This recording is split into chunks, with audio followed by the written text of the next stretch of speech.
Penggalian arkeologis di Kapernaum menunjukkan bahwa kota ini ditinggali sejak akhir zaman Helenistik dan berkembang pada periode pertama zaman Romawi. Para arkeolog Fransiskan awal menyebut tempat ini sebagai kota perjanjian baru dengan sejarah yang indah dalam Injil. Kapernaum memasuki sejarah baru sejak lebih dari 100 tahun yang lalu, yaitu ketika pada tahun 1894 kustodi Tanah Suci membeli tanah di atas reruntuhan kota.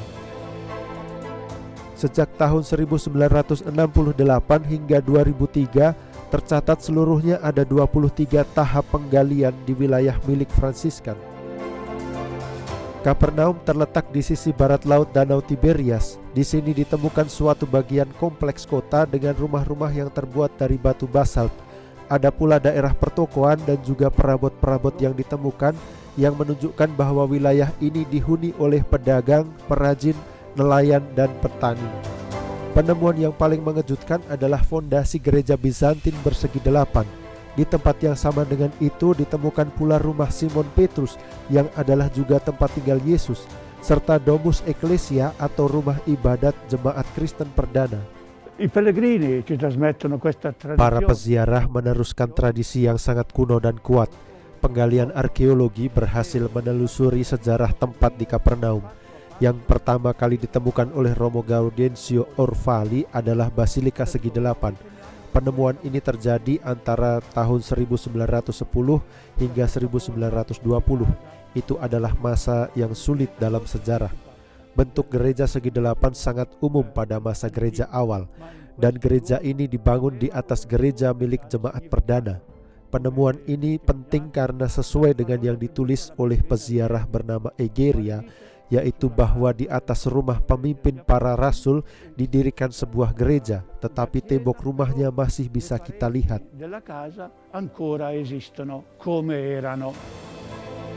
Salah satu saksi penemuan penting ini adalah Romo Stanislao Lofreda.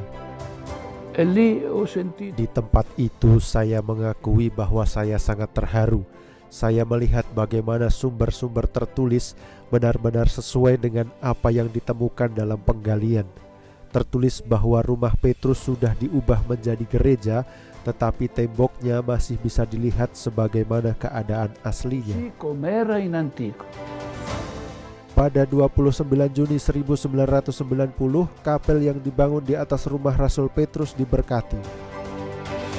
Di tengah kota ini dulunya ada dua bangunan yang penting, yaitu sinagoga dan gereja. Di bawah sinagoga ini ditemukan bangunan sinagoga dari zaman Yesus, tempat di mana Yesus mengajarkan tentang Ekaristi.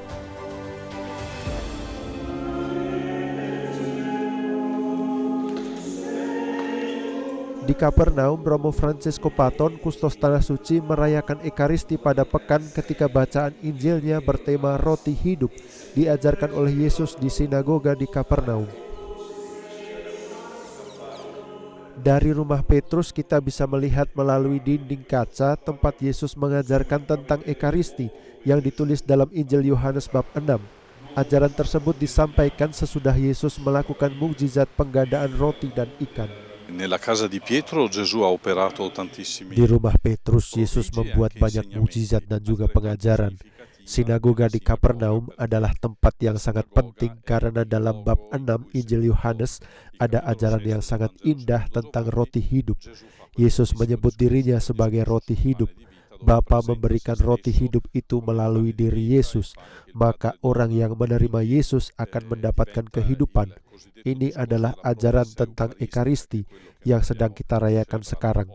Ini adalah undangan untuk menerima Yesus sebagai pribadi, menerima sabdanya, dan menerimanya dalam Ekaristi. Dengan menerima Yesus, kita menerima Roh Kudus yang adalah Tuhan dan memberi kehidupan. Capitolo 6 di Giovanni, che è Signore e dà la vita. E direi c'è anche un altro luogo estremamente significativo. Tempat lain yang juga sangat penting 2 langkah dari sini adalah danau. Seluruh danau ini punya makna yang sangat mendalam. Ketika kita membaca Injil sambil mengunjungi tempat ini, kita akan merasa seperti sedang mendengarkan Yesus dan para rasul yang sedang berbicara dan masih hidup sampai saat ini. Che in qualche modo parlano e sono vivi oggi.